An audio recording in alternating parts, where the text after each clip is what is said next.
संविधान एक जीवंत दस्तावेज। कक्षा 11वीं राजनीति विज्ञान और प्रथम भाग का अध्याय 9। प्रथम भाग जिसमें आपने 8 अध्यायों में जो पढ़ा है वह संविधान के बारे में थोड़ा जाना और फिर देश कैसे चलता है, सरकार कैसे बनती है, कार्यपालिका, न्यायपालिका, विधायिका, अधिकार, ये इन सबको आपने समझा और ये जाना कि संविधान 1947 में बना, 1950 में लागू हुआ, 47 से बनना शुरू होकर 1950 में लागू हुआ और उसी संविधान के तहत गत 70 वर्षों से हमारा देश चल रहा है। तो इसका अर्थ क्या हुआ कि संविधान की पुस्तक में दिए गए जो कानून हैं, जो संवैधानिक प्रावधान है, उसके तहत हमारे देश का शासन प्रशासन, लोकतांत्रिक प्रक्रिया और अन्य संबंधित चीज़ें चल रही हैं। इसका शीर्षक यदि आप देखें तो है संविधान एक जीवंत दस्तावेज। तो इस बात को तो आप समझ गए कि ये दस्तावेज है, एक दस्तावेज जो 1947-1950 के बीच बनाया गया और उस दस्तावेज के आधार पे हमारा देश चलता है, उसकी प्रशासनिक प्रक्रिया चलती है, उसकी राजनीतिक गतिविधि चलती है। तो दस्तावेज से स्पष्ट है, डॉक्यूमेंट। अब एक शब्द इसमें है जीवंत। जीवंत के क्या मायने हैं? जीवंत क्या है? किसको जीवंत बोलते हैं? यू हैव लाइफ, आप में जीवन है, हम में जीवन है, पर जरूरी नहीं कि हम सब जीवंत हों। जीवन होते हुए भी हम निष्क्रिय हो सकते हैं, निर्जीव जैसा बर्ताव कर सकते हैं, उसमें कुछ जीवंतता नहीं दिखती, बबलिंग विथ लाइफ जिसे अंग्रेजी में कहते हैं। तो हमारा जो संविधान है उसमें जीवन है, इसमें तो कोई दो मत नहीं। जीवन से अर्थ है कि यह हमारे लिए एक ऐसी पुस्तक है जिसमें सभी तरह के कानूनी प्रावधानों को लिया गया है, संवैधानिक प्रावधानों को लिया गया है, ऐसा दस्तावेज, और उसको समय समय पर हम देखते हैं, चाहे वो कोर्ट देखे, चाहे सरकार देखे, चाहे व्यक्ति देखे, जो भी। अब यहाँ जीवंत का अर्थ ये होता है कि ऐसा संविधान जो लाइवली है। 1947-50 के दौरान बना हुआ संविधान यदि यथावत, क्या यथावत है? क्या आज उसको हम जस के तस रूप में लेते हैं? क्या उसके अक्षरतः हर शब्दों को, हर बिंदुओं को, वाक्यों को उसी रूप में लिया जाता है आज भी जिस रूप में 70 वर्ष पूर्व, 7 दशक पूर्व लेते थे, या उसमें कुछ बदलाव है? और बदलाव है तो क्यों, क्या जरूरत थी? जरूरत इस बात की थी कि समय के साथ साथ कुछ परिवर्तन होते हैं। 1947 में टेलीफोन था तो नंबर डायल किया जाता था। आज ऐसा टेलीफोन है कि जिसमें आप एक बटन दबाएं और आप जिससे बात करना चाहे पूरी दुनिया में कर सकते हैं। ये बदलाव आया है, सभी चीज़ों में हमने बदलाव देखा है, और जीवंत वही है जहां बदलाव है। ये बदलाव कुछ चीज़ों की आवश्यकता को महसूस कराता है। कुछ बदलाव ऐसे होते हैं जो समय के साथ साथ आवश्यक हो जाते हैं। हमारा संविधान ऐसा ही कुछ है जो समय के अनुसार अपने को ढालता है, समय के अनुसार, समय की दरकार, समय की ज़रूरत को देखते हुए संविधान में कुछ बदलाव करने का प्रावधान है, किए जाने का प्रावधान है, और यही इस संविधान को जीवंत बनाता है। दूसरे शब्दों में यदि संक्षिप्त में कहें तो ऐसा संविधान, ऐसा दस्तावेज जो समय के साथ अपने को ढालने की क्षमता रखता हो, वह कहलाता है जीवन। तो अब हम समझ गए कि जीवंत दस्तावेज का क्या अर्थ है। तो इस अध्याय में हम पढ़ेंगे क्या जीवंत दस्तावेज है, इसको जानेंगे कैसे। इस अध्याय के बाद हम क्या क्या समझ पाएंगे, थोड़ा उस पर नज़र डालें। पहला, जैसा मैंने बताया कि भारतीय संविधान को समय की आवश्यकताओं के अनुरूप ढाला जा सकता है। भारतीय संविधान को समय की जरूरत के अनुसार बदला जा सकता है। ये हम पढ़ेंगे कैसे। इस बात को हम समझ जाएंगे कि बदलने का प्रावधान है, संविधान को बदलने का नहीं, संविधान के कुछ बिंदुओं को बदलने का। और मेरे इन दो बातों में बहुत अंतर है। संशोधन किया जाना अर्थात कुछ हिस्से में कुछ बदलाव करना, पूरा आमूल चूल परिवर्तन की गुंजाइश हमारे संविधान में नहीं है। कुछ आधारभूत बातें हमारे संविधान में हैं जिसे हम छू नहीं सकते। तो पहली चीज हम जानेंगे कि संशोधन किया जा सकता है। दूसरा, हम ये भी जानेंगे, जैसा मैंने अभी कहा आपको, कि वे संशोधन संविधान के मूल ढांचे में नहीं किए जा सकते। कई संशोधन हुए हैं, होते रहे हैं, लेकिन मूल स्वरूप को नहीं बदला जा सकता। तो अब जानने की जरूरत है वो मूल स्वरूप क्या है जिसे नहीं बदला जा सकता, और वह क्या है जिससे संशोधित किया जा सकता है।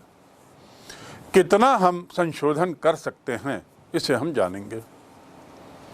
तीसरी बात हम जानेंगे कि संविधान की रक्षा और संविधान की व्याख्या, ये दो अलग अलग बातें हैं।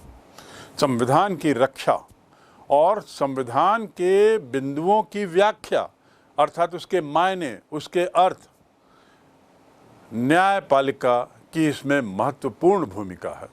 कितनी महत्वपूर्ण, कैसे वो रक्षक का काम करता है, कैसे न्यायपालिका व्याख्या का काम करती है, इसे हम समझेंगे। मैंने आपको सरकार की परिभाषा बताते हुए आपको बताया था पूर्व की कक्षाओं में कि सरकार का अर्थ होता है कार्यपालिका, विधायिका, कार्यपालिका और न्यायपालिका। तो जो तीसरा अंग है उसकी कितनी अहम भूमिका है संविधान की रक्षा करने में और संविधान को व्याख्या करने में। व्याख्या के क्या मायने हैं, इस पर हम आगे विस्तार से पढ़ेंगे। उसके बाद अगली बात जो हम जानेंगे वह है कि ये एक ऐसा डॉक्यूमेंट है, ऐसा दस्तावेज है जिसमें संशोधन होते रहे हैं और वे संशोधन समय की आवश्यकताओं के साथ हुए हैं। पहली बात तो हम ये जानेंगे कि इसमें संशोधन का प्रावधान है, और ये जो बिंदु है इसमें हम ये जानेंगे, इस अध्याय में इस बिंदु के तहत ये समझाने की कोशिश की गई है कि परिस्थितियों के अनुसार हम बदलाव किए हैं। अर्थात जो कुछ बदलाव किए हैं उन बदलावों को हम बताते हुए ये स्पष्ट करेंगे कि उस समय की क्या परिस्थितियां थीं जिसने कुछ संवैधानिक संशोधन के लिए हमें विवश किया। ऐसी क्या जरूरत आन पड़ी। एक उदाहरण छोटा सा दे देता हूं। विवाह की उम्र पहले 16 साल थी, फिर उसको 18 किया गया, फिर 21 किया गया। वयस्कता की उम्र, वोट डालने की उम्र 21 वर्ष थी। न्यूनतम आयु 21 वर्ष के व्यक्ति को वोट डालने का अधिकार था, अब 18 वर्ष की हो गई। वयस्क मताधिकार में अब 18 वर्ष का बच्चा आता है। तो ये जो बदलाव हैं ये क्यों हुए, किन परिस्थितियों में हुए, इसको हम समझेंगे। आपने चारों बिंदुओं को समझा होगा और दिमाग में इस बात को रख लीजिए कि हम इस अध्याय के संपूर्ण अध्ययन के बाद इन 4 बिंदुओं पर मानसिक रूप से स्पष्ट धारणा बना लेंगे। सवाल ये आता है कि संविधान में संशोधन की प्रक्रिया केवल भारत में है कि अन्य देशों में भी है, और भारत में है तो उसे जीवंत क्यों कहा गया है, अन्य देशों की क्या स्थिति है। एक उदाहरण देता हूं, जैसे सोवियत संघ का उदाहरण लें। सोवियत संघ ने जो 1918 में एक तरीके से क्रांति के बाद आधुनिक सोवियत संघ की रचना की, जिसे बाद में जिसे रूस भी कहा गया, सोवियत संघ, रूस टूट के वो अब एक छोटा सा राज्य बना है, राष्ट्र रहा है। तो जब 1918 में पहली बार सोवियत संघ की आधुनिक तरीके से स्थापना हुई क्रांति के बाद, तो अभी तक 74-75 वर्ष के काल में वहाँ 4 बार संविधान बदल गया है।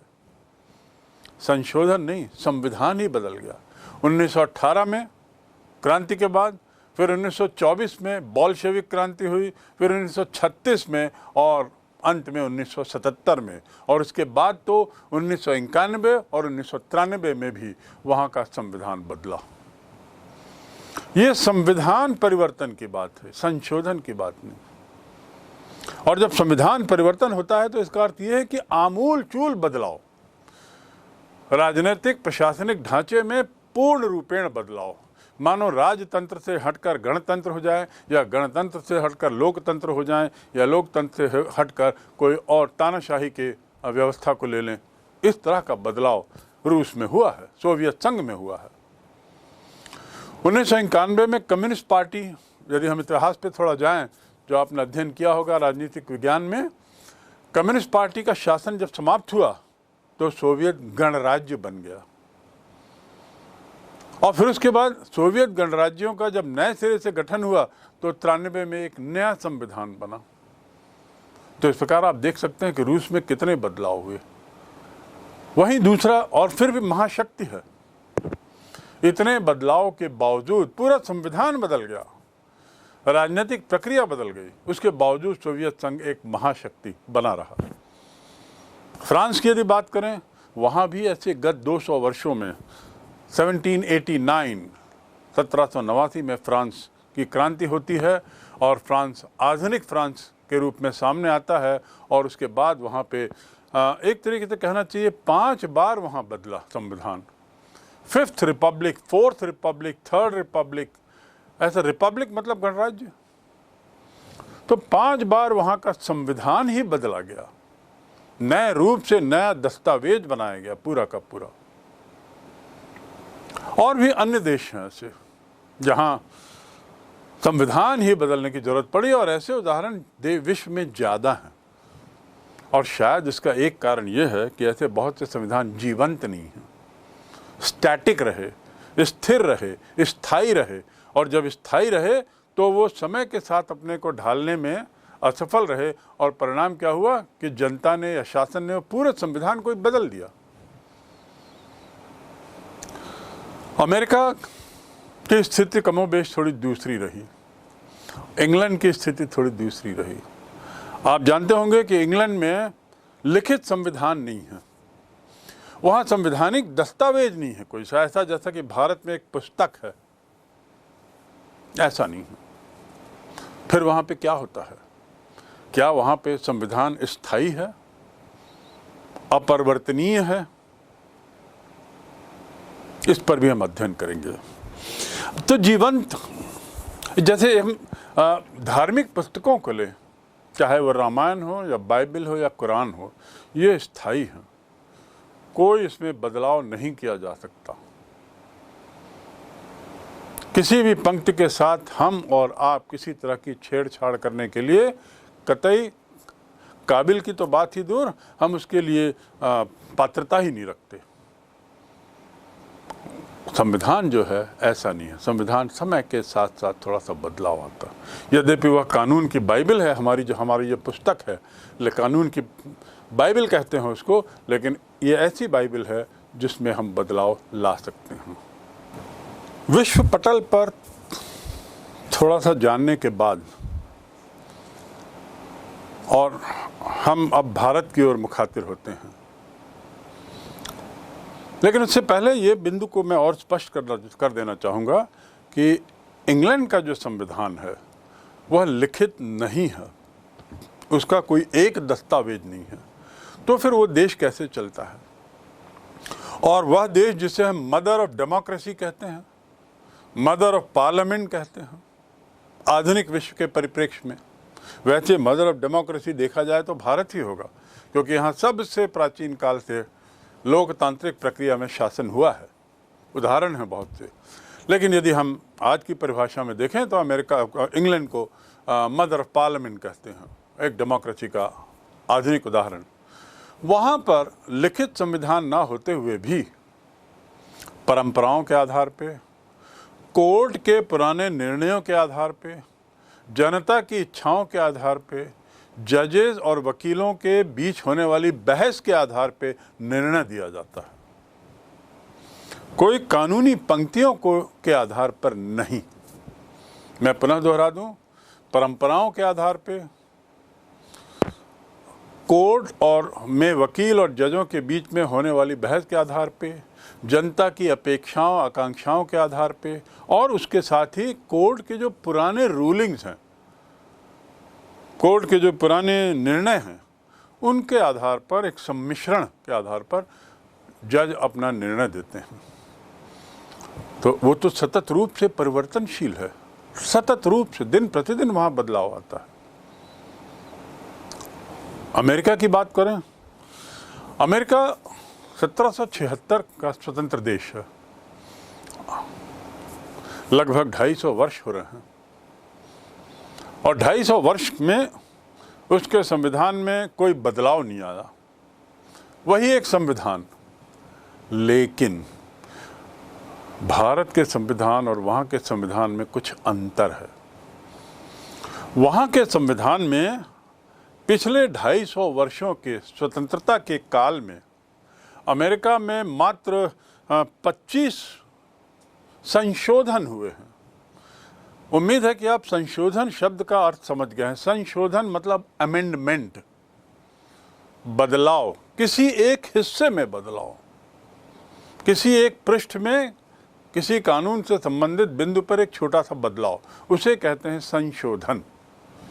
अमेरिका में गत 250 वर्ष के इतिहास में उनके संविधान में मात्र 25 संशोधन हुए हैं, और 5-6 ऐसे हैं संशोधन जो अभी प्रस्तावित हैं, उनके जो पार्लियामेंट है उसके सामने रखे गए हैं, उस पर बहस होगी।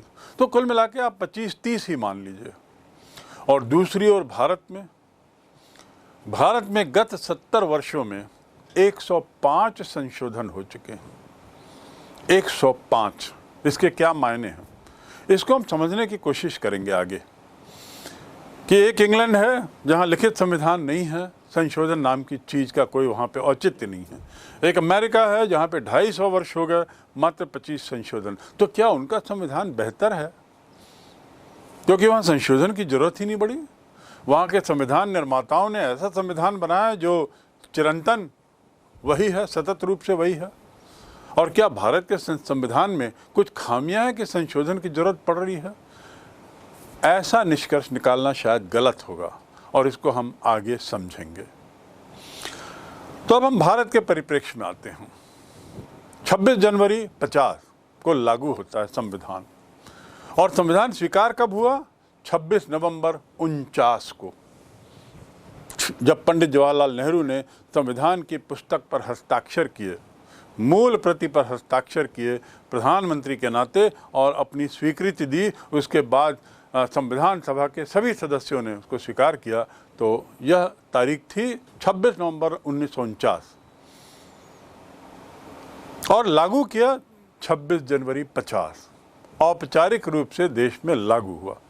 तो उसके पहले जो संविधान था, जिसे हम अंग्रेजों का संविधान कहते हैं, वो तुरंत उसी क्षण हट गया, और भारत का संविधान रात 12 बजे शुरू हो गया।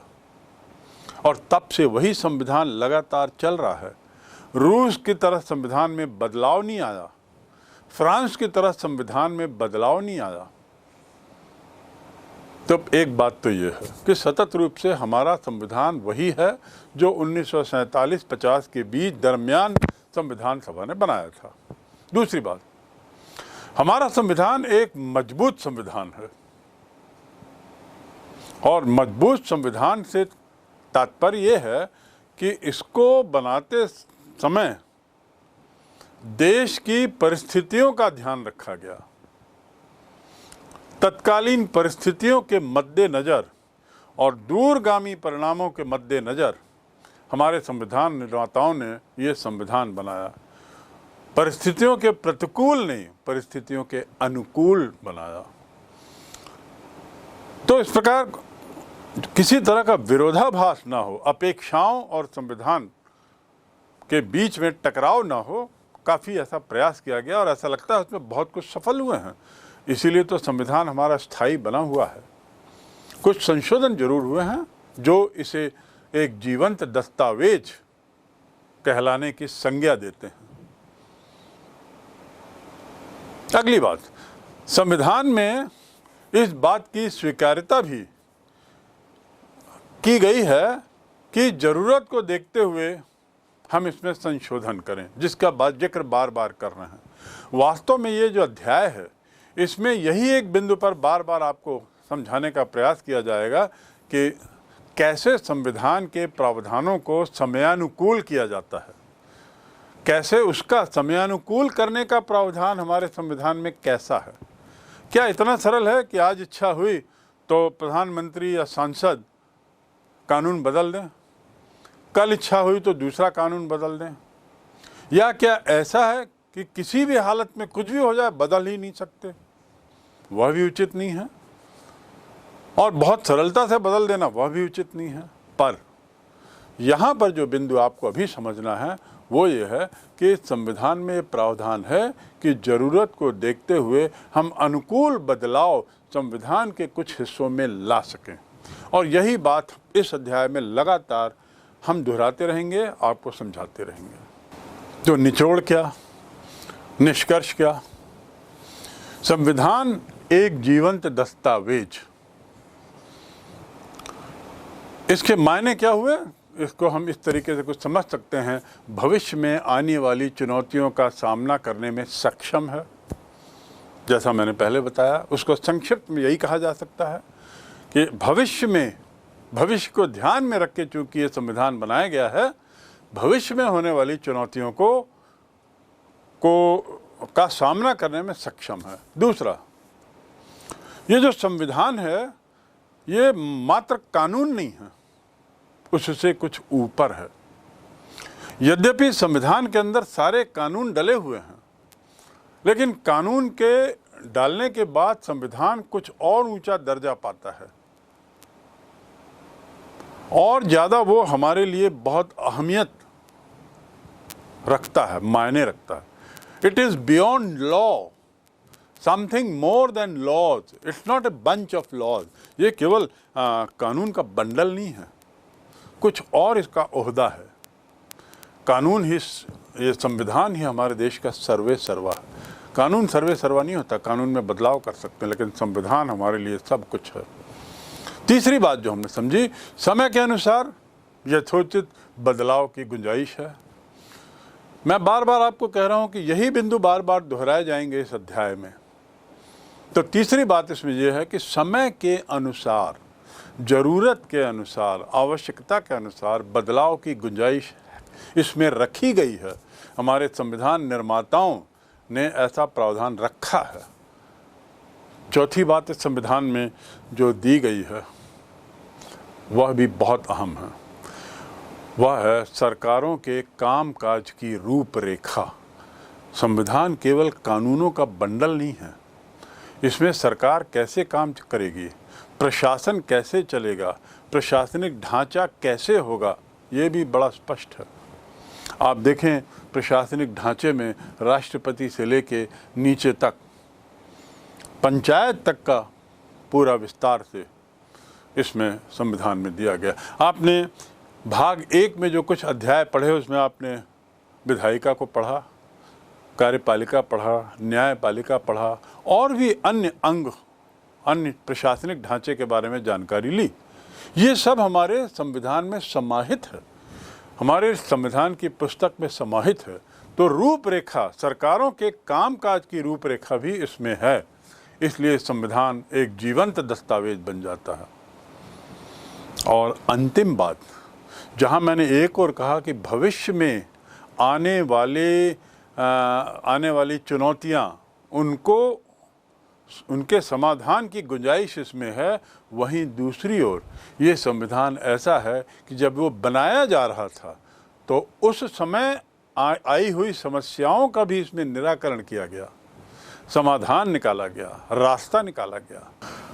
आप यदि याद करें, स्मरण करें तो 1947 के भारत की जो मुख्य समस्याएं थीं, देश का दो भागों में विभाजित होना, धार्मिक आधार पर हिंदू मुस्लिमों के बीच का तनाव और दंगे आदि, देश की गरीबी, देश की अपनी कोई फौज नहीं थी, देश का अपना कोई कानून नहीं था, कोई संविधान नहीं था, और देश की अधिकतर जनता गरीब तो थी ही, अशिक्षित भी थी।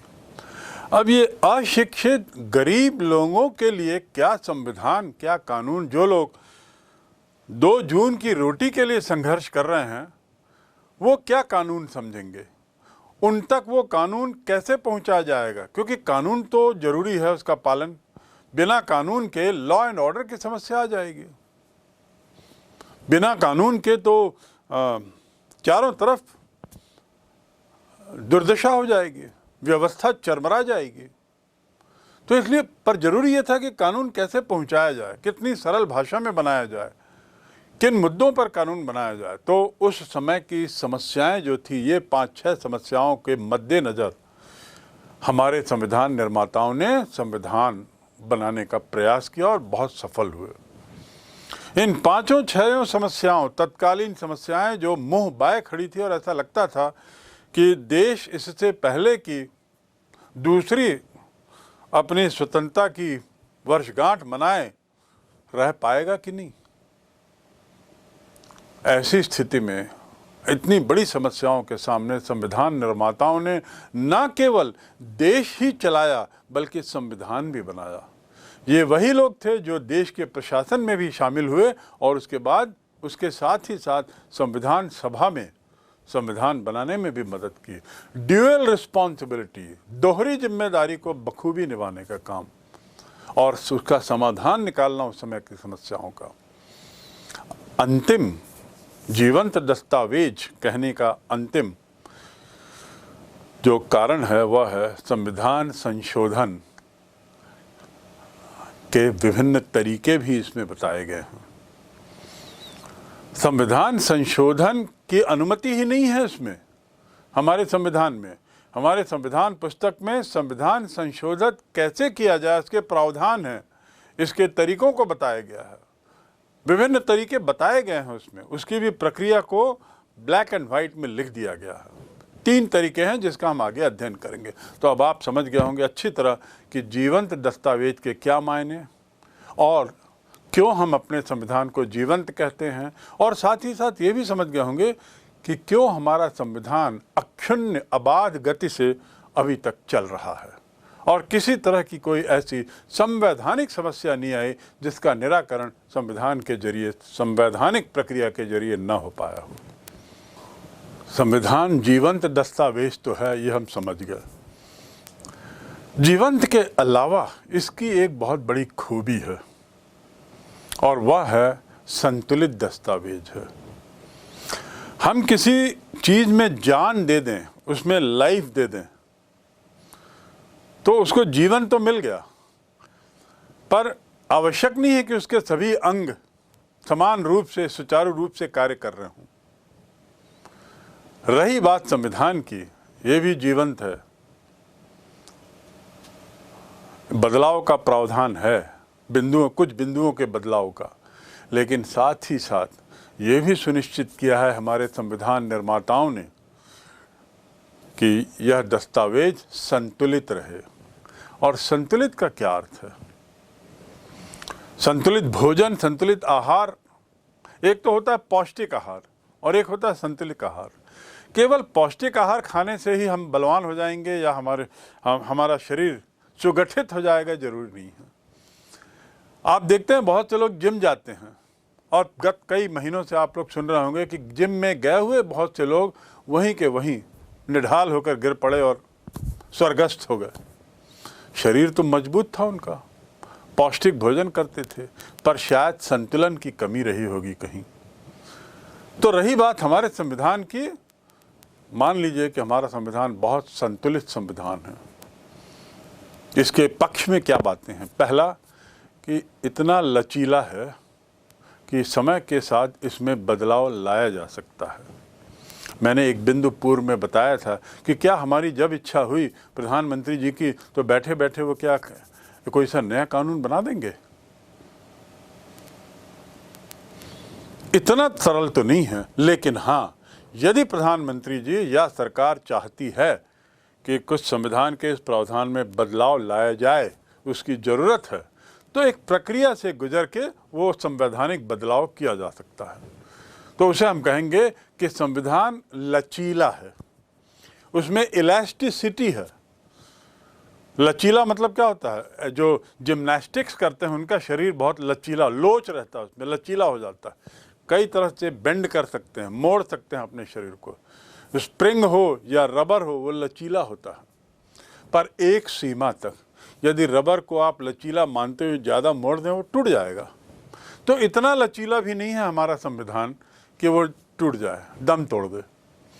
संविधान इतना लचीला जरूर है कि ज़रूरत के अनुसार उसमें बदलाव किया जा सके।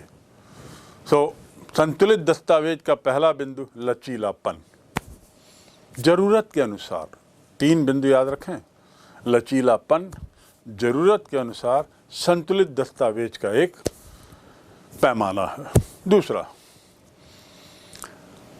इतना लचीला भी नहीं है कि अनावश्यक रूप से हम इसमें बदलाव लाएं, कि अनावश्यक और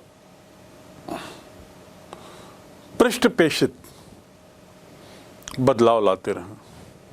इतना भी लचीला नहीं है। अर्थात हमारा संविधान कठोर भी है, लचीला लेकिन कठोर। ये बहुत महत्वपूर्ण बिंदु है आपको लिए समझने का। बदलाव ला सकते हैं लेकिन जब तब नहीं, और दूसरी ओर बदलाव नहीं ला सकते ऐसा भी नहीं। दोनों ही तरीके से सुनिश्चित किया गया है कि संविधान के मूल रूप को हम अक्षुण्ण बनाए रखें और उसके बाद भी समय के साथ ज़रूरत पड़ने पर हम उसमें कुछ संशोधन कर सकें, बदलाव ला सकें। तो संविधान निर्माताओं ने यह भी सुनिश्चित किया कि इसे अनावश्यक परिवर्तन से, संशोधन से बचाना होगा। और उस हद तक ये जो बदलाव की जो प्रक्रिया है, संशोधन का जो नियम है, वो इतना सरल नहीं है। मैंने जैसे एक पंक्ति में आपको पूर्व में बताया कि 3 तरीके होते हैं संशोधन के, हम उसमें चर्चा करेंगे आगे। भारतीय संविधान, जैसा मैंने कहा, कठोर है और लचीला है। तो उसके मायने क्या हुए? लचीले का मायने हुआ कि परिवर्तनों के प्रति इसकी दृष्टि खुली है। हम सुनने को तैयार हैं कि बदलाव चाहिए तो अपने बिंदु रखें, कारण बताएं, उस पर बहस हो, विवाद हो, लेकिन बदलाव की बात करना अपराध नहीं है। यदि कोई बदलाव के पक्ष में एक आंदोलन छेड़ता है और जनाधार बढ़ा है, उसमें अधिकतर जनता या अधिकतर सांसदों का उसमें उनके पक्ष में विचार है, तो सरकार सुनने के लिए तैयार रहेगी। और दूसरी ओर कठोर है, अर्थात अनावश्यक परिवर्तनों के प्रति सख्त रवैया अपनाने का तरीका है उसमें। संविधान के लचीलेपन, उसके लोच और संशोधन की गुंजाइश को समझने के बाद हम जाने दूसरा बिंदु संविधान का महत्वपूर्ण है, वह है संघीय राज व्यवस्था पर सहमति। ये बड़ी दूरदर्शिता दर्शाता है हमारे संविधान निर्माताओं की कि उन्होंने ऐसी शासन व्यवस्था को लागू करने का प्रावधान किया जिसे हम संघीय राज व्यवस्था कहते हैं। संघीय के क्या मांगने हैं ये आपने संघवाद के अध्याय में पढ़ा होगा, लेकिन फिर भी 2 बिंदु में यहाँ बता दूँ। संघीय देश या संघीय शासन व्यवस्था एक ऐसी व्यवस्था है जहाँ पर 2 तरह की सरकारें होती हैं। एक तो केंद्र में, जिसे केंद्र सरकार कहते हैं, और दूसरी राज्यों में, जिसे राज्य सरकारें चलाती हैं। हर राज्य में एक राज्य सरकार होती है और इन सब के ऊपर कहना चाहिए एक केंद्र सरकार होती है। तो 2 तरह की सरकारों का जहाँ शासन हो, का सामंजस्य हो, उसे संघीय व्यवस्था कहते हैं। Federalism, FEDERALISM, federal structure. Indian constitution has federal structure. Bharat एक ऐसा देश नहीं जहां पूरे देश में केवल एक ही सरकार हो, और ना ही भारत एक ऐसा देश है जहां पे केंद्र में कोई सरकार ना हो और सब केवल राज्य सरकारें ही हों। भारत एक ऐसा देश है जहां केंद्र में एक सरकार है और हर राज्य की एक सरकार है। ऐसी व्यवस्था को संघीय व्यवस्था कहते हैं। इस पे सब लोगों की सहमति थी। संविधान में ऐसे प्रावधान भी किए गए हैं जिसमें राज्यों की शक्ति को उनकी सहमति के बिना नहीं हटाया जा सकता। राज्यों की शक्ति को उनकी सहमति के बिना ना हटाया जाए। इस बिंदु पर थोड़ा सा विस्तार से समझने की जरूरत है। वैसे आपने संघवाद के तहत और राज्य सरकारों के से संबंधित अध्याय के तहत आपने पढ़ा है, जिसमें मुख्यमंत्री, राज्यपाल आदि आते हैं। फिर भी यहाँ बताना आवश्यक है कि शक्तियों का अर्थ कार्यक्षेत्र का विभाजन। राज्य सरकार किन क्षेत्रों में कानून बना सकती है, कार्रवाई कर सकती है, या राज्य सरकार के दायरे में कौन कौन से विभाग आते हैं और केंद्र सरकार के दायरे में कौन कौन से विभाग आते हैं, उनका कार्यक्षेत्र क्या है, किस सीमा तक वो राज्य सरकारों के मामले में दखल दे सकते हैं या नहीं दे सकते हैं, इसको भी हमारी पुस्तक में, संविधान में स्पष्ट कर दिया गया है और इसीलिए बड़ी संतुलित है। जैसा मैंने पूर्व का बिंदु बताया कि हमारा संविधान बड़ा संतुलित संविधान है, ये इसकी एक अच्छाई है, और उसके पक्ष में बिंदु बताया। ऐसे हमारे संविधान के संतुलन का कारण है कि संघीय राज्य व्यवस्था पर सहमति रही, और इस सहमति के अलावा, मतलब सहमति इसलिए जरूरी थी कि ऐसा नहीं था कि केवल सभी लोग केवल केंद्र सरकार चाह रहे थे, या सभी लोग कह रहे थे नहीं केंद्र सरकार नहीं चाहिए, केवल राज्यों में सरकार होनी चाहिए। नहीं, इस बात पर आम सहमति थी संविधान सभा के सदस्यों के बीच, जिनकी संख्या 565-66 थी, कि देश में संघीय सरकार होगी। और तो और इसमें सहमति के आगे भी उन्होंने स्पष्ट कर दिया कि केंद्र सरकार की क्या विभाग होंगे, जिसे यहाँ शक्तियाँ कहा गया है। शक्ति का अर्थ बाहुबल नहीं, ताकत नहीं, शक्ति का अर्थ है उनके कार्यक्षेत्र, उनका दायरा, किन विभागों में केंद्र सरकार कानून बना सकती है, ये स्पष्ट कर दिया गया, और किन विभागों में, किन मामलों में राज्य सरकारें कानून बना सकती हैं, ये भी स्पष्ट कर दिया गया। और कुछ ऐसे भी विभाग थे जिसमें माना गया कि दोनों सरकारों की सहमति की जरूरत है, तो ऐसा तीसरी श्रेणी बनाई गई। पहली श्रेणी केंद्र सरकार की थी, उसको 100 भागों में, 100 विभागों का उसको जिम्मा मिला। उसकी शक्तियां 100 विभागों में थी, 100 विषयों में थी। विषय और विभाग का अर्थ होता है विदेश विभाग, रेल विभाग, सिविल एविएशन विभाग, डिफेंस विभाग, रक्षा मामला, फाइनेंस विभाग, वित्तीय मामला आदि आदि। ऐसे मुद्दे जो राष्ट्रीय महत्व के हैं, जो अंतर्राष्ट्रीय महत्व के हैं और राष्ट्रीय महत्व के हैं, उन्हें केंद्र को दे दिया गया। ऐसे कितने विभाग? 100। उसके बाद दूसरी श्रेणी आई, राज्य को दिया गया। बचे हुए जो विभाग थे उनमें से संभवतः 61 विभाग राज्य को दिए गए, और फिर उसके बाद उन विभागों में राज्य सरकार ही कानून बना सकती थी, केंद्र को उसमें अधिकार नहीं था। वैसे ही जैसे 100 विभागों जो केंद्र को दिए गए थे, उसमें केवल केंद्र सरकार कानून बना सकती थी, राज्य नहीं। लेकिन जैसा मैंने बताया, एक तीसरी श्रेणी भी थी जिसमें दोनों के सहमति की आवश्यकता थी, और वो तीसरी श्रेणी में 52 विभाग थे। उदाहरण के लिए शिक्षा का जो मामला है, पूर्व में वो केंद्र के हाथ में था, केंद्र सरकार उस पर कानून बनाती थी। फिर जैसे जैसे समय बदला, ये महसूस किया गया कि शिक्षा को केंद्र से हटाया जाए। उसमें राज्य सरकारों की भी सहमति की जरूरत होती है शिक्षा के मामले में, क्योंकि हर राज्य की अपनी अपनी पद्धति है, अपनी परंपराएं हैं, अपनी संस्कृति है, अपना इतिहास है, अपना भूगोल है। उनका क्या होगा? तो इसलिए उसको राज्य में नहीं डाला गया, क्योंकि यदि राज्य में डालते तो हर राज्य अपनी पद्धति से शिक्षा देता, अपने तरीके से शिक्षा पद्धति बनाता और हर राज्य एक तरीके से देश तक के रूप में सामने आता।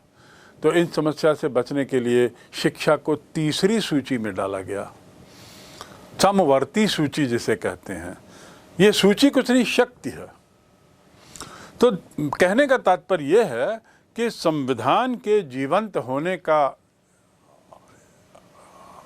कारण ये भी है कि राज्यों की शक्तियों को बड़ा स्पष्ट कर दिया गया और ये भी कह दिया गया कि उनकी सहमति के बिना ये शक्तियां कम नहीं की जाएंगी। केंद्र हावी होने की यदि कोशिश करेगा तो राज्य चाहें तो केंद्र के इस हावी होने के प्रयास को काट सकती हैं, रोक सकती हैं, उसमें बाधा बन सकती हैं। ऐसा कानूनी प्रावधान संविधान में किया गया है। इसलिए भी हमारा संविधान जीवंत बना हुआ है।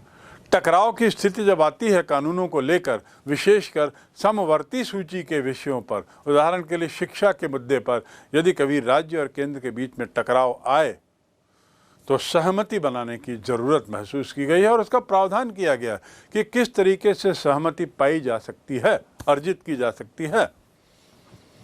तो ये बिंदु बहुत महत्व है कि राज्य सरकारों के सहमति के बिना उनकी शक्तियों को कम नहीं किया जा सकता। उनको जो 61 विभाग दिए गए हैं उसमें से एक आध कम नहीं किया जाता।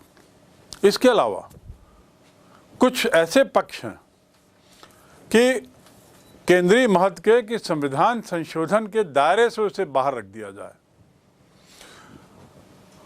एक और संविधान संशोधन का प्रस्ताव है, लेकिन यह भी सुनिश्चित किया गया कि कुछ ऐसी बातें हैं जिस पर किसी को भी किसी तरह की छेड़खानी का अधिकार नहीं रहेगा। अर्थात वो कौन सी बातें हैं? संविधान का मूल स्वरूप, संविधान का मूल स्वरूप।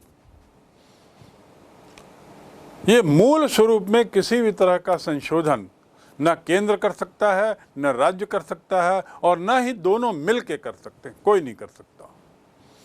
तो कुछ पक्ष इतने केंद्रीय महत्व के कि संविधान संशोधन के दायरे से उन्हें बाहर ही रख दिया गया।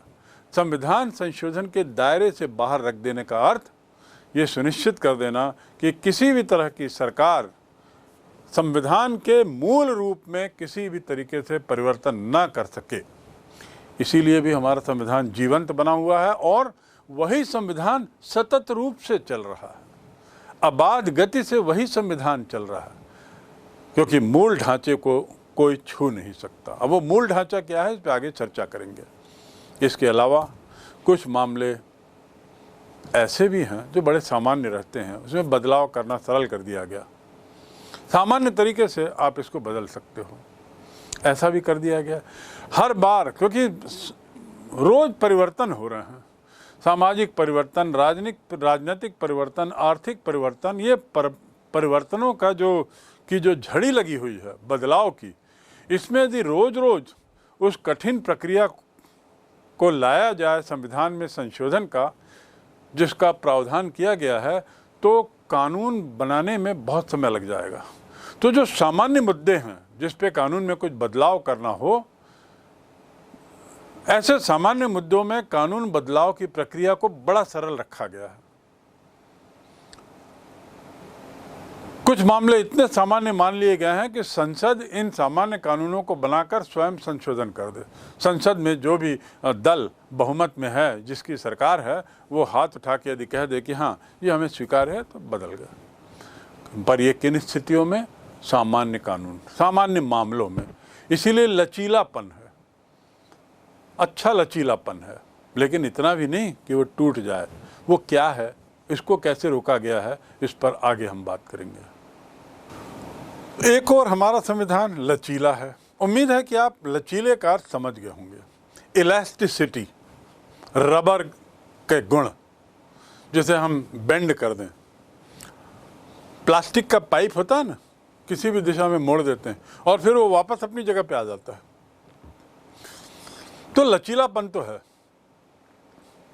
लेकिन दूसरी ओर बहुत कठोर भी है।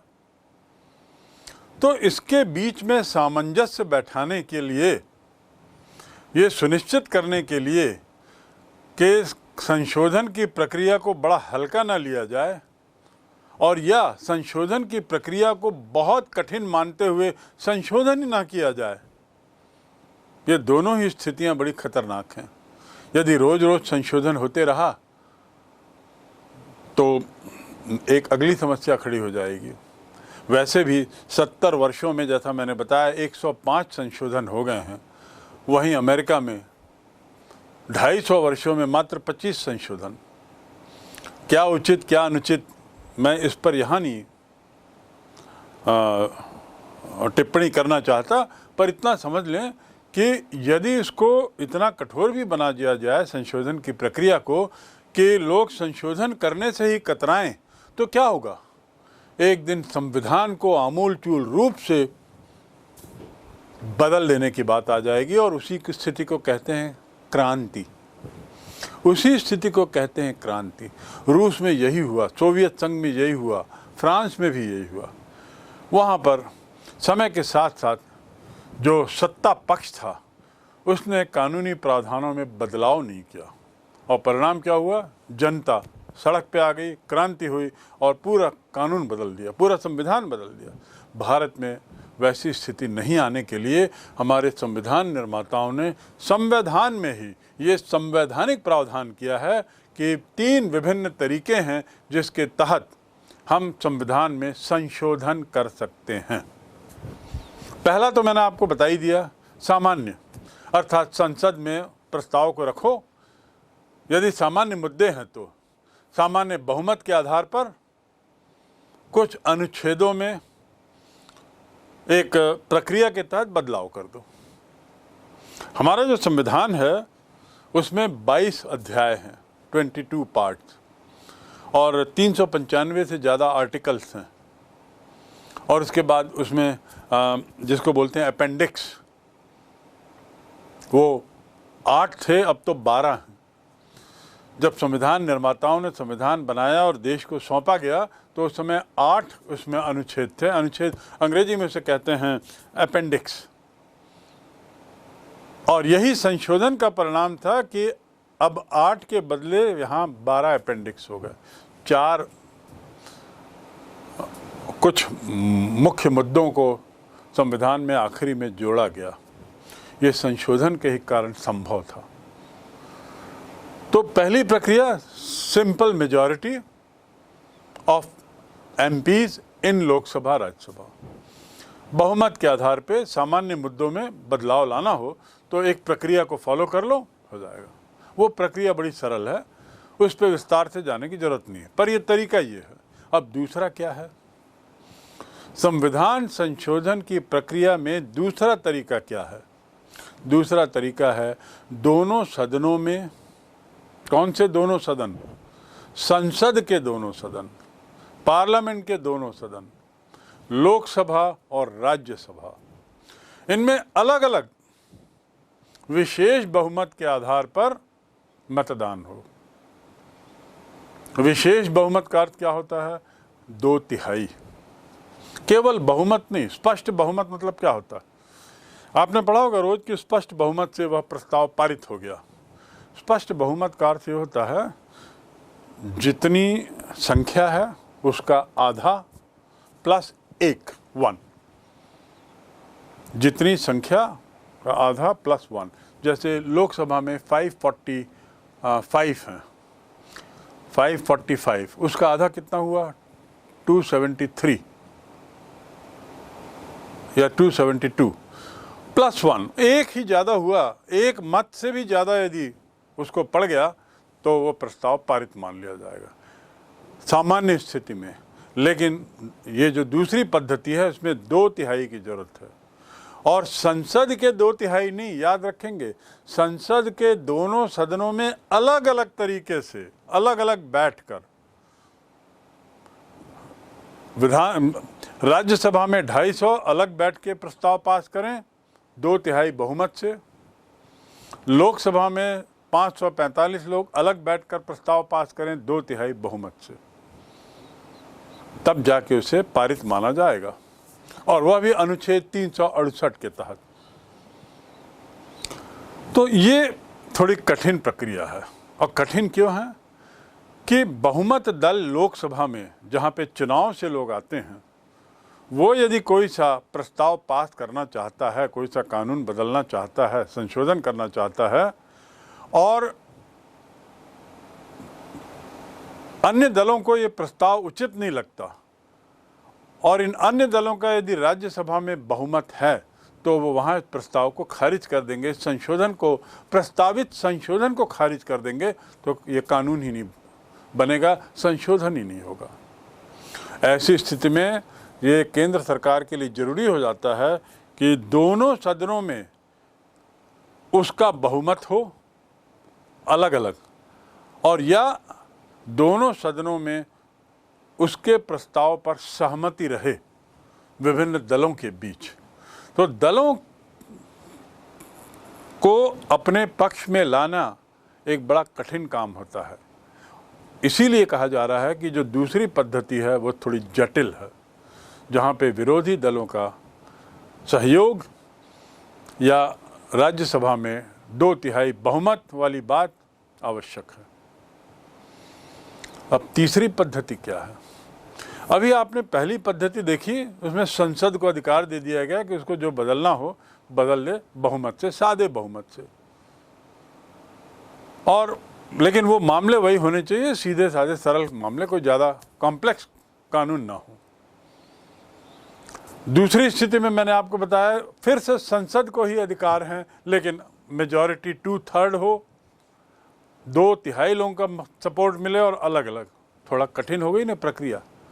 अब तीसरी प्रक्रिया और कठिन है, और ये तीसरी प्रक्रिया में ऐसे अहम मुद्दों में संशोधन किया जा सकता है जो बहुत प्रभावकारी संशोधन हो, जो संविधान के मूल ढांचे में तो बदलाव तो कर ही नहीं सकते, पर काफ़ी हद तक संविधान की धारा को प्रभावित कर रहा हो, संविधान की दिशा को प्रभावित कर रहा हो, संविधान की आत्मा को प्रभावित कर रहा हो। ऐसे जो मुद्दे हैं, इस पर यदि बदलाव करना है, संशोधन करना है, ऐसे भी कुछ हुए हैं संशोधन जिसका हम आगे जिक्र करेंगे। ऐसी स्थिति में तीसरी प्रक्रिया है, तीसरा तरीका है, और वो तरीका क्या है? फिर से मैं दोहराऊंगा, पूर्व के 2 तरीके जिसका मैंने जिक्र किया, उसमें राज्य सरकारों की कोई भूमिका नहीं है।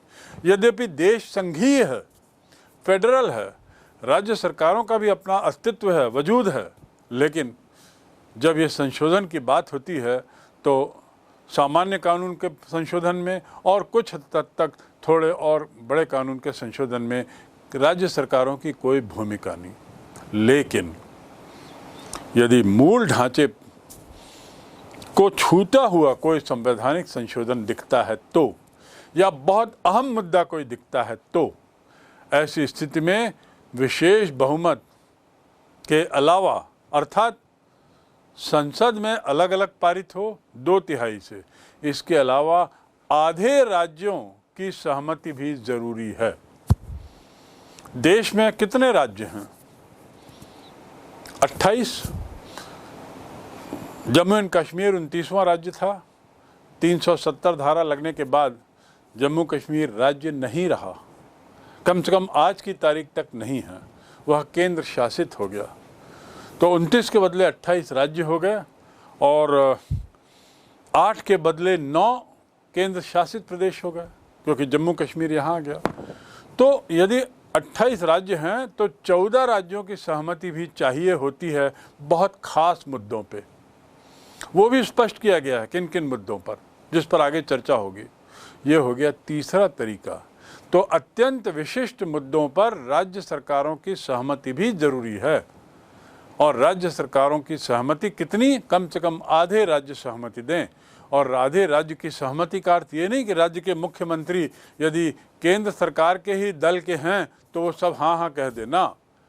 आधे राज्यों में सहमति का अर्थ है आधे राज्यों के विधानमंडल में जो एमएलएज बैठते हैं, विधानसभा सदस्य बैठते हैं, उनकी सहमति होना जरूरी है, तब जाकर राज्यों की सहमति, और वह भी 14 राज्यों की सहमति भारत के परिप्रेक्ष्य में आज की तारीख में माना जाएगा।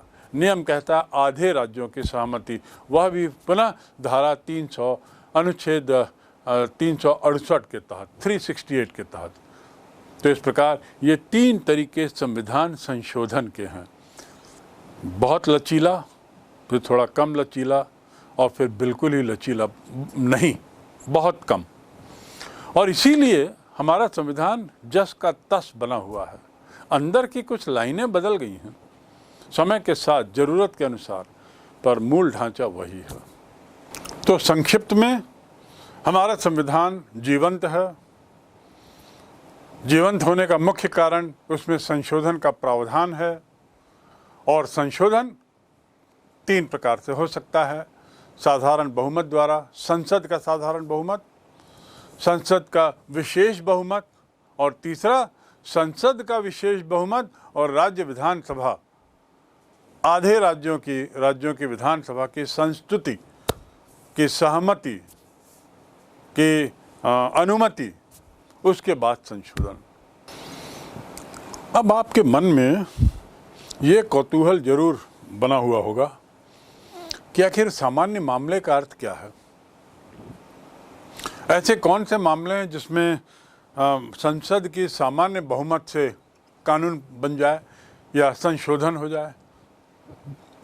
और जैसा मैंने बताया कि हमारे संविधान के जीवंत होने का या हमारे संविधान के 70 वर्ष तक अबाध गति से बिना किसी विवाद के चलने का एक कारण यह है कि उसमें बदलने का प्रावधान है। तो और हर चीज़ को स्पष्ट कर दिया गया है, यहाँ तक कि सरकार के दायरे भी स्पष्ट कर दिए गए हैं। उसी प्रकार कौन मुद्दों पर, किन मुद्दों पर संवैधानिक संशोधन सामान्य तरीके से किया जा सकता हो, जिसमें मात्र बहुमत चाहिए संसद का, उसे भी स्पष्ट किया गया। जैसे संविधान के ऐसे अनेक उपबंध जिसमें व्यवस्थाएं 368 के तहत हों और उससे बाहर हों, जैसे नए राज्यों का प्रवेश या गठन, नए राज्यों का आना, बनना या उसका निर्माण। दूसरा, नए राज्यों का निर्माण, उसका क्षेत्र, सीमा संबंधी मामले, राज्यों के नाम परिवर्तन, ये संसद के साधारण बहुमत से संशोधित किए जा सकते हैं। दूसरा क्षेत्र जहां पर संसद सामान्य बहुमत से कर सकता है, राज्य विधान परिषद का निर्माण। विधान परिषद से क्या मतलब है? विधान मंडल नहीं बोला जा रहा है, याद रखें। विधान मंडल मतलब जैसे संसद है और उसके 2 सदन हैं, संसद को पार्लियामेंट कहते हैं, उसके 2 सदन हैं। ऐसी राज्य में विधान मंडल जिसके 2 सदन हैं, एक विधानसभा कहलाता है और एक विधान परिषद कहलाता है। बहुत से राज्यों में विधान परिषद नहीं है, लेकिन यदि कहीं विधान परिषद लाना हो तो उसके निर्माण और सहमति के लिए संसद पर्याप्त है। अगला, संसद में गणपूर्ति, कितने लोग रहेंगे, कोरम। कोरम अर्थात क्या होता है? न्यूनतम संख्या। चौथा, सांसदों का वेतन और उनका भत्ता, सांसदों का वेतन और भत्ता। और 5वां, राज्य भाषा का प्रयोग। ये ऐसे मुद्दे हैं जिस पे संसद कानून बना सकता है और सामान्य प्रक्रिया में। इसमें देखिए, रोचक बात यह है कि संसद के सांसदों द्वारा अपना वेतन और भत्ता बढ़ाने घटाने के लिए यदि कुछ बदलाव करना है तो बड़ी सामान्य प्रक्रिया से कर सकते हैं।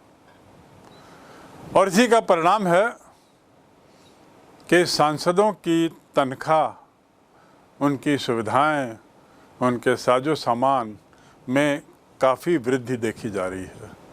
1950 की तुलना आज से करें तो आप बहुत अंतर पाएंगे, और शायद इसीलिए उन्हीं सुविधाओं को पाने के लिए लोग राजनीति में जाते हैं, इसलिए नहीं कि जनता की सेवा कर सकें।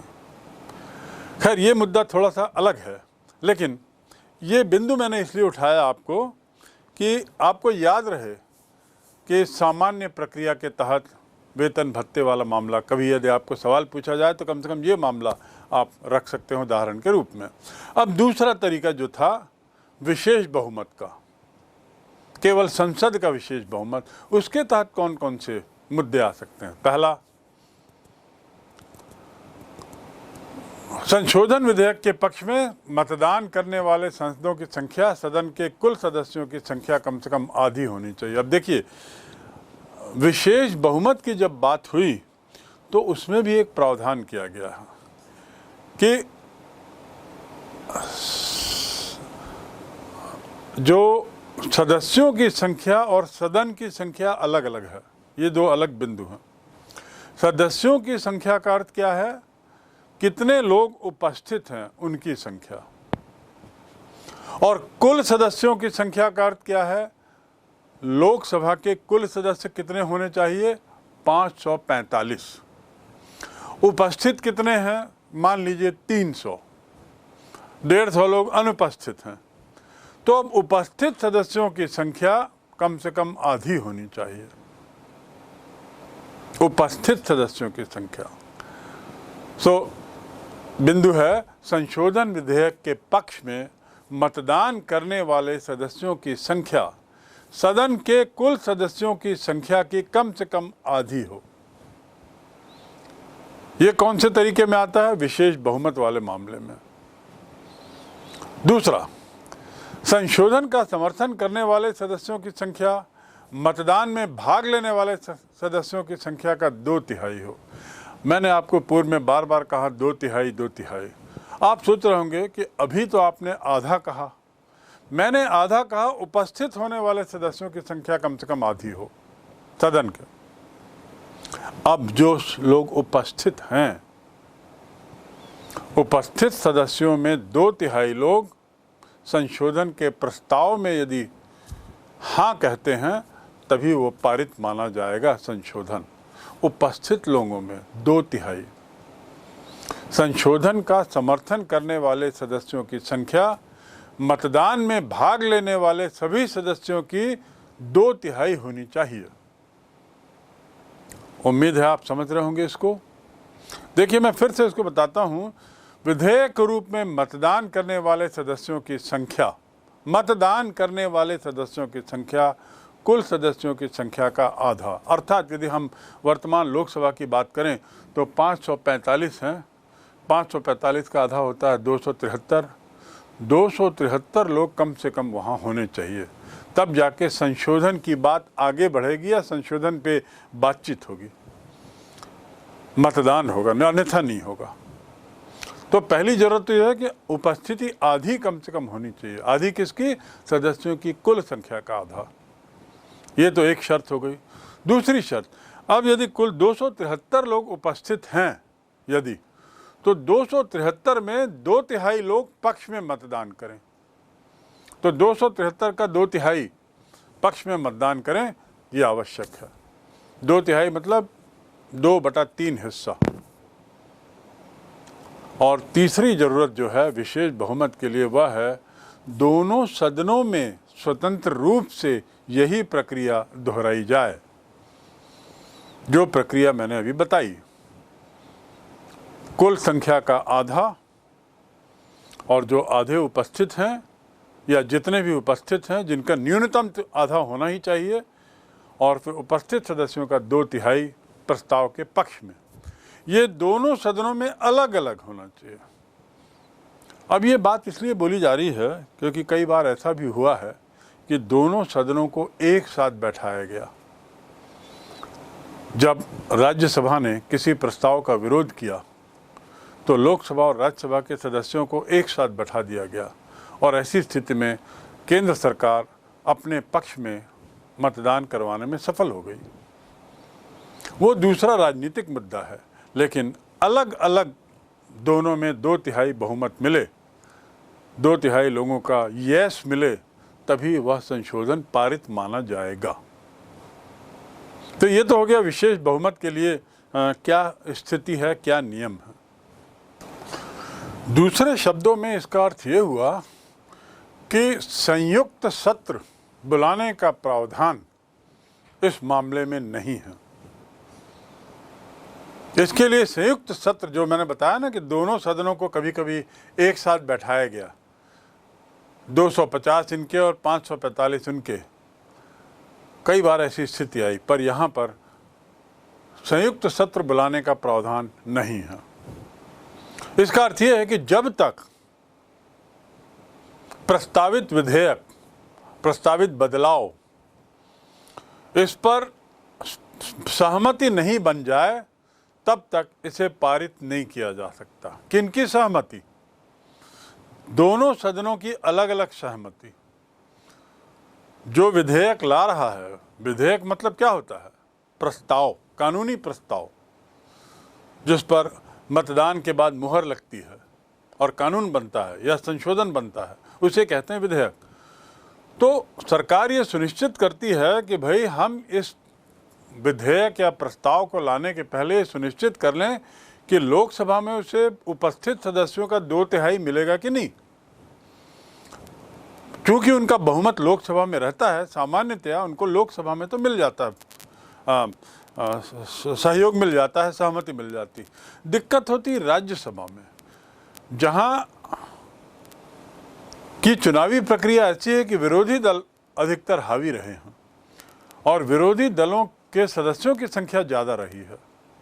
तो वहां पर सहमति नहीं मिलने पर यह पारित नहीं होगा। तो इसलिए सरकार बारंबार ये प्रयास करती है कि ऐसे विधेयकों को लाने से पूर्व सहमति बनाई जाए, क्योंकि सहमति नहीं बनेगी और फिर भी पारित करने के लिए पेश किया और वो खारिज हो जाए तो सरकार की बहुत फजीहत होती है। It is very, very insulting for the government to have lost floor in one of the houses, to have not been able to move the bill in one of the houses. तो ऐसी स्थिति में ये खास जरूरी हो जाता है कि सरकार पहले लोगों के मन को टटोले, हृदय परिवर्तन करे संशोधन के पक्ष में, और जब ये सुनिश्चित हो जाए कि हाँ अधिकतर लोग हमारे साथ हैं, तब जाके इस प्रस्ताव को विधेयक के रूप में सामने लाए। संशोधन के दूसरे तरीके को समझने के बाद, उसकी कॉम्प्लेक्सिटी को समझने के बाद और उसकी पूरी प्रक्रिया को समझने के बाद अब हम बढ़ते हैं तीसरे और अंतिम तरीके पर। और तीसरा और अंतिम तरीका आपको याद होगा, यह वह तरीका है जिसमें राज्य की सहमति भी जरूरी है।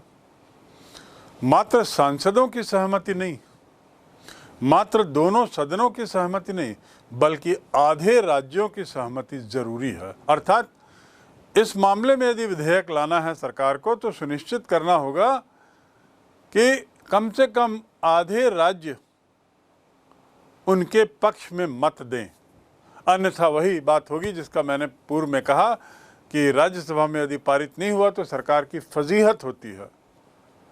तो ऐसे ही राज्य सरकारें यदि मतदान न करें पक्ष में और सहमति न दें, तो ये केंद्र सरकार के लिए अच्छी बात नहीं होती।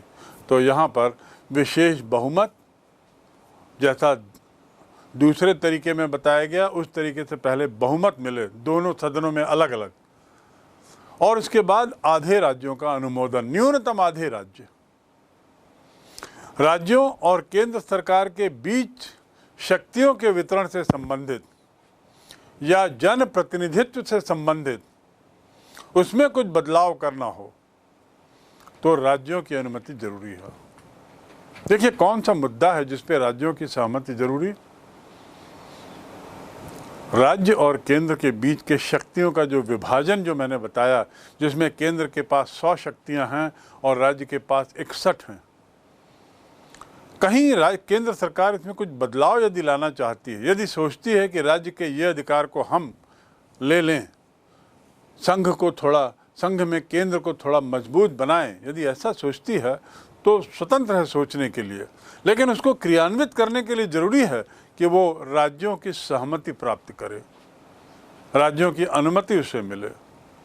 ऐसे ही जन प्रतिनिधित्व से संबंधित मामले, जिसमें लोकसभा विधानसभा के जो कॉन्स्टिट्यूएंसी जिनको बोलते हैं, मतदान क्षेत्र, विधानसभा क्षेत्र, इसके ज्योग्राफी में कुछ बदलाव करना हो या इसके सामाजिक ढांचे में कुछ बदलाव करना हो, तो ऐसी स्थिति में भी राज्यों की सहमति की जरूरत है। दूसरे शब्दों में, केंद्र सरकार और राज्य सरकार के बीच शक्तियों का वितरण पहला मामला, या जन प्रतिनिधित्व से जुड़े हुए मामले, इन पर राज्यों की सहमति आवश्यक है। और सहमति मतलब पहले परामर्श करे, उनसे बातचीत करे, उनके माइंड को टटोले, और उसके बाद धीरे धीरे उनमें इस बात के लिए उनको प्रेरित करे कि यह विधेयक अच्छा है, महत्वपूर्ण है, देश के लिए फायदेमंद है। दूसरा मुद्दा, राज्यों की शक्तियां केंद्र की दया पर निर्भर नहीं है। संविधान में राज्यों की शक्तियां सुनिश्चित करने के लिए ये बड़ा स्पष्ट कर दिया गया है कि ये 61 मामलों में राज्य पूर्ण रूपेण स्वतंत्र है कानून बनाने के लिए, और हर राज्य अपने तरीके से इन मामलों में कानून बना सकता है। ये स्पष्ट करने के परिणाम क्या हुआ कि राज्यों और केंद्र के बीच में जो टकराव है उसे न्यूनतम करने का प्रयास हमारे संविधान निर्माताओं ने किया, और ऐसा करते हुए उन्होंने सुनिश्चित किया कि हमारा संविधान अटल रहे, हमारा संविधान अविरल रूप से चलता रहे, अबाध गति से चलता रहे। और यदि छोटे मोटे बदलाव चाहिए तो संशोधन का प्रस्ताव है। ये बिंदु इसलिए महत्वपूर्ण हो जाता है बताने के लिए कि हमारा संविधान जीवंत क्यों है। जीवंत इसलिए क्योंकि स्पष्ट रूप से परिभाषित कर दिया गया है कि राज्य सरकारों की शक्तियां केंद्र की माया दया पर निर्भर नहीं हैं। उनकी शक्तियां सुनिश्चित हैं, परिभाषित हैं, स्पष्ट हैं। इस प्रकार राज्य और केंद्र के बीच का मामला क्या कहलाएगा? संघीय मामला, संघ से जुड़ा हुआ मामला, फेडरेशन से जुड़ा हुआ मामला। बात स्पष्ट हो गई कि संघीय ढांचे से संबंधित संविधान के किसी भी उपबंध में संशोधन करना हो तो, मैं पुनः दोहरा दूं, संघीय ढांचे से संबंधित संविधान के किसी भी उपबंध में आपको संशोधन करना है तो विशेष बहुमत संसद का, जैसा दूसरे तरीके में बताया गया, और राज्यों के विधानमंडल में साधारण बहुमत भी मिल जाए तो चल जाएगा। लेकिन कितने राज्य? न्यूनतम आधे राज्य। राज्यों के विधानमंडलों में साधारण बहुमत के माध्यम से यदि मंजूरी मिल गई तो केंद्र सरकार का यह विधेयक जो है वो पारित हो सकता है। ये तीसरा तरीका, अर्थात राज्य सरकार का अड़ंगा संघीय मामले में डाला है हमारे संविधान निर्माताओं ने, ताकि वे राज्य सरकारों को केंद्र सरकार हल्का ना ले। तो इस सब के मायने क्या हुए, हम क्या समझें, इसका कुल निष्कर्ष क्या निकालें, कुल निचोड़ क्या निकला? कि हमारे देश की एक संविधान पुस्तिका है, पुस्तक है। दूसरा, वह पुस्तक वह जीवंत है। तीसरा, जीवंत क्यों है उसकी बातों को हमने समझा कि हमारे संविधान निर्माता बड़े दूरदर्शी रहे और दूरदर्शिता के साथ उन्होंने जो कार्य किया, इसलिए हमारा संविधान सतत रूप से चल रहा है।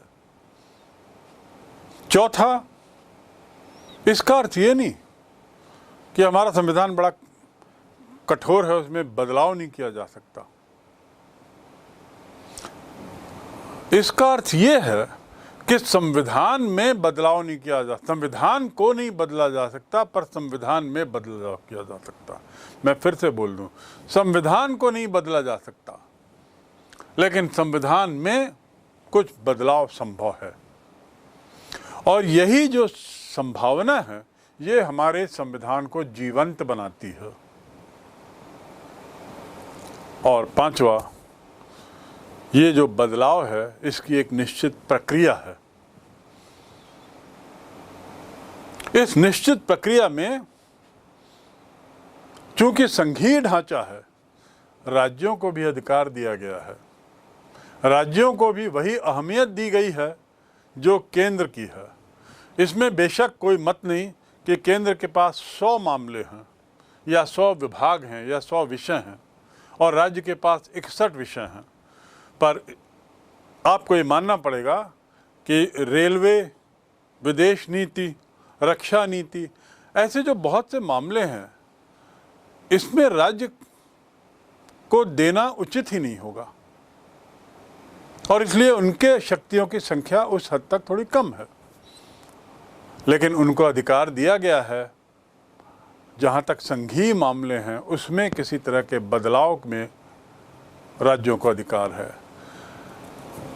अगली बात जो हमने समझी, निष्कर्ष निकला कि संशोधन की प्रक्रिया न जटिल है न कठोर है। यदि मैं दूसरी भाषा में बोलूं, नाइदर रिजिड नॉर फ्लेक्सिबल, अंग्रेजी में उसे ये बोलते हैं, नाइदर रिजिड नॉर फ्लेक्सिबल, काफी हद तक कठोर होने के बावजूद लचीली है। तीसरा, अगला निष्कर्ष, शर्तों की कठोरता तो है। क्या शर्तें? अलग अलग सदन, न्यूनतम आधे उपस्थित लोगों का 2/3, राज्यों की सहमति, ये सब शर्तें ही तो हैं।